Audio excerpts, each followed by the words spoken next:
Hello students, welcome to एमआरजन public school classes. आज हम क्लास 7th में सिविक्स का लेसन 3 पढ़ेंगे, जिसका नाम है how the state government works, कि स्टेट गवर्नमेंट किस तरीके से काम करती है। वो चैप्टर स्टार्ट करने से पहले हम थोड़ा सा ये देख लेते हैं कि यूनियन ऑफ स्टेट्स क्या होते हैं, यानी कि हमारे यहाँ पे कितने स्टेट्स हैं। इसके अंदर हम ये देखेंगे यूनियन टेरिटरीज हैं, जैसे कि India has 29 state and 7 union territories. Next देखेंगे segregation of state according to their languages. अब हमारी इतनी बड़ी कंट्री है, हम सोचते भी होंगे, आप लोग सोचते होंगे कि सिर्फ 29 स्टेट और 7 यूनियन टेरिटरीज क्यों हैं, कम और ज़्यादा क्यों नहीं है। इन्हें इनकी लैंग्वेज के अकॉर्डिंग क्या हुआ है, यानी कि मेनली अगर मान लेते हैं सिर्फ इतनी लैंग्वेजेस हमारी कंट्री में नहीं बोली जाती, हमारी कंट्री में से ज़्यादा लैंग्वेजेस बोली जाती हैं, लेकिन मेन जो हमने इनका वो किया है, डिवीज़न किया है, वो इसी के बिहाफ पे किया है, segregation of state according to their languages. Next, they all had different histories of empire, identify religious and sects of religious philosophy, thought and the way of life. अब हम अपने अगर इंडिया को लेते हैं तो हम इसे यूनाइटेड स्टेट ऑफ इंडिया भी बोल सकते हैं, क्योंकि यहाँ पे देखा जाए तो सारे स्टेट को मिला के एक यूनिटी बनी हुई है। तो हम इसे ये भी बोल सकते हैं कि हमारी कंट्री क्या है, यूनाइटेड स्टेट ऑफ इंडिया है। चलिए अब हम अपना चैप्टर स्टार्ट करते हैं। चैप्टर स्टार्ट करने से पहले कुछ बेसिक पॉइंट डिस्कस कर लेते हैं। फर्स्ट ऑफ ऑल हम देखेंगे कि स्टेट गवर्नमेंट क्या होती है। हम 6th क्लास में ऑलरेडी पढ़ चुके हैं लेवल्स ऑफ गवर्नमेंट का, जिसमें हमने स्टेट गवर्नमेंट, सेंट्रल गवर्नमेंट और लोकल गवर्नमेंट पढ़ा था। हम उसका भी थोड़ा सा रिव्यू लेंगे और फिर हम मेनली देखेंगे कि स्टेट गवर्नमेंट, जिसमें कि MLAs होते हैं, रूलिंग पार्टी है, चीफ मिनिस्टर्स ऑफ मिनिस्टर्स हैं, क्या हैं, करते क्या हैं। फिर हम डिबेट देखेंगे लेजिस्लेटिव असेंबली में ऑपोजिशन के साथ, वर्क ऑफ स्टेट गवर्नमेंट काम किस तरीके से करेगी, and last the role of media, कि मीडिया का रोल होता क्या है।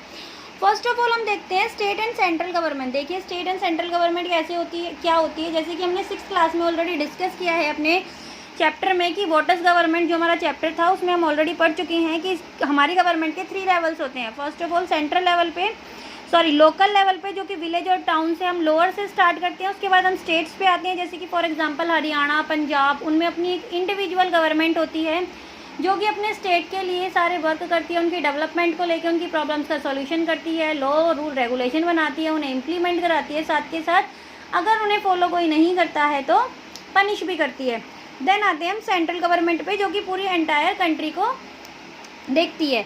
तो there are separate election for the each state government and central. अब इनके लिए सेपरेट इलेक्शन होते हैं स्टेट और सेंट्रल गवर्नमेंट को अगर हम लेते हैं तो these people selected in a state election go to the state legislature. अब जो सिलेक्ट होके जाते हैं स्टेट इलेक्शन में उन्हें क्या बोलते हैं, state legislature, MLAs, which do selected in a central or national or Lok Sabha election go to the Indian parliament. और जो सिलेक्ट होते हैं सेंट्रल, नेशनल और लोकसभा के इलेक्शंस में वो जाते हैं पार्लियामेंट में, इंडिया की पार्लियामेंट में, जिन्हें हम MP बोलते हैं। अब हमारे पास क्वेश्चन है कि MLAs होते कौन हैं। देखिए हर एक स्टेट में अपने एक लेजिस्लेटिव असेंबली होती है जो कि वहाँ के मेंबर्स को इलेक्ट करती है। वहाँ के जो मेंबर्स इलेक्ट होके आते हैं, जैसे कि मेंबर ऑफ लेजिस्लेटिव असेंबली, जिन्हें हम MLAs बोलते हैं, वो इलेक्ट होते हैं पीपल्स के थ्रू।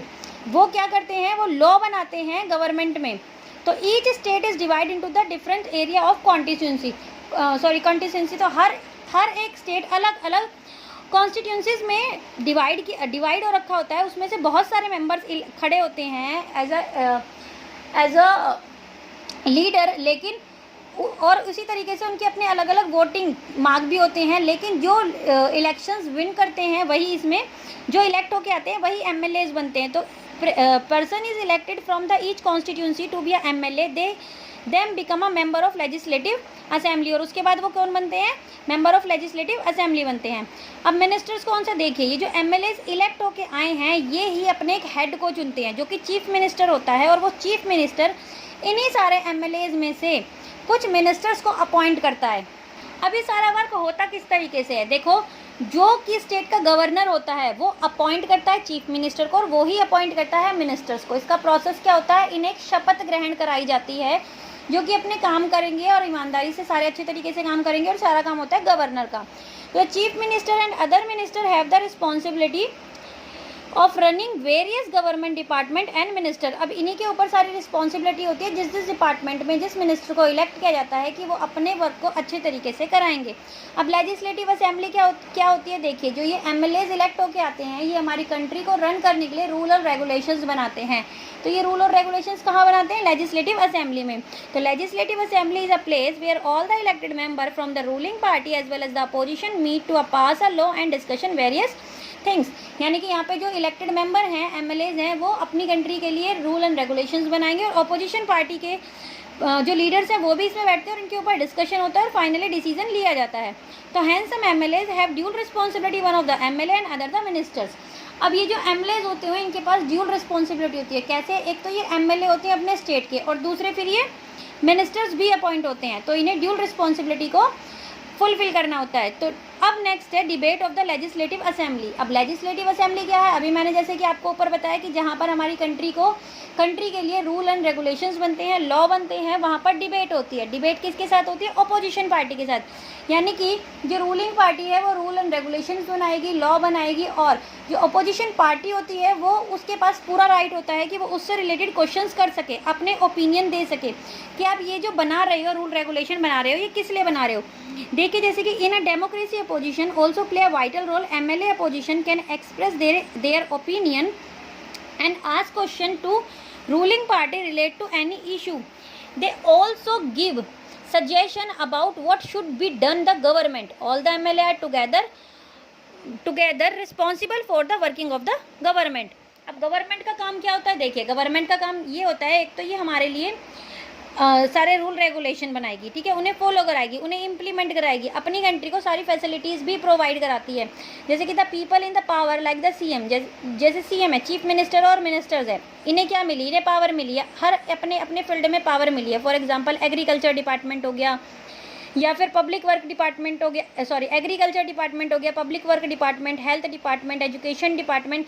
तो इन सब में मिनिस्टर्स को अपनी अपनी एक पोजीशन प्रोवाइड कराई गई है। तो ये लोग क्या कराएंगे, इसमें काम करेंगे, अच्छे से काम कराएंगे कि जो हमने आपको as a agriculture minister appoint किया हुआ है तो एग्रीकल्चर फील्ड में काम हो भी रहा है, जो हमने लॉ रूल रेगुलेशन उसके अकॉर्डिंग बनाए हैं, जो हमने नए नए पॉलिसीज़ उसमें इम्प्लीमेंट करने के लिए करी हैं वो हो भी रही हैं या नहीं हो रही। तो ये सारा काम गवर्नमेंट देखेगी, गवर्नमेंट डिसाइड भी करती है, न्यू लॉज भी बनाती है और उन्हें फिर इम्प्लीमेंट भी करती है, और जो इम्प्लीमेंट करने के बाद जो उन्हें फॉलो नहीं करता है उन्हें पनिशमेंट भी देती है।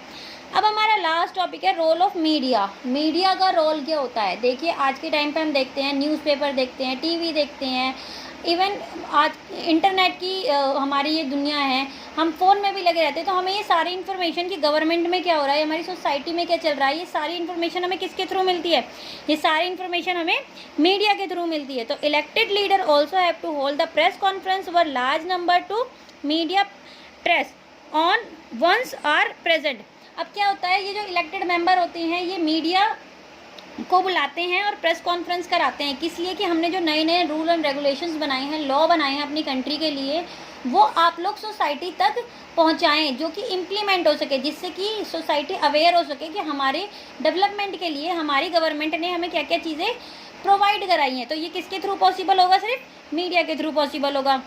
Reported many of ask question at this meeting. अब ये जो यहाँ पे प्रेस कॉन्फ्रेंस होती है, जो रिपोर्टर्स होते हैं वो उनसे क्वेश्चनिंग भी करते हैं कि भाई ये आपने क्यों बनाए हैं, किस लिए बनाए हैं, इनसे बेनिफिट क्या है, इनसे कोई सोसाइटी को प्रॉब्लम तो नहीं होगी, इस तरीके के।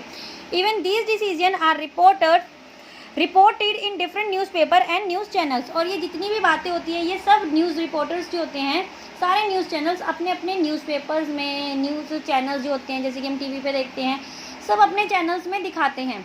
तो ये था हमारा चैप्टर 3 जिसका नाम था how the state government work. Thank you.